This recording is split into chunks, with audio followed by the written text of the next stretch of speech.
আসসালামু আলাইকুম। আমি আজকে আবার সপরাইডে এলাম। আমার কিছু মাছ দরকার। তো মাছ নাই বাসায়। তো কিছু মাছ লাগবো। তো মাছ কিনতে আইছি এখানে। অনেক প্রকারের মাছ পাওয়া যায়, কিন্তু আসলে আমরা বাংলাদেশের মাছ বেশি একটা পাওয়া যায় না। কিছু কিছু দোকান আছে সাউথ আফ্রিকাতে বাংলাদেশের মাছ রাখে, আর সাধারণত সব ধরনের এই যে সপরাইটের ভিতরে এগুলা সব সাগরের মাছে পাওয়া যায়। দেশি মাছগুলো পাওয়া যায় না। আমরা আসলে যারা সাউথ আফ্রিকাতে লোকেশনে আছি, ওরা আসলে মানে দেশি মাছটা পাওয়াই যায় না বললেই চলে। তো আমরা আসলে মাঝে মধ্যে মাছ কিনতে আসলে এই যে সাগরের এই মাছগুলো পাওয়া যায়। এই ছোটো মাছগুলো মোটামুটি স্বাদই আছে।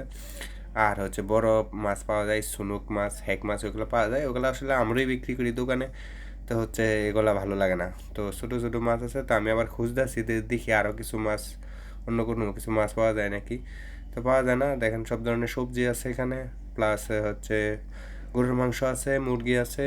কিন্তু আসলে আমি যেই মাছগুলো খুঁজতেছিলাম, যে দেশের ছোটো মাছগুলো, ওইগুলো আসলে পাওয়া যায় না।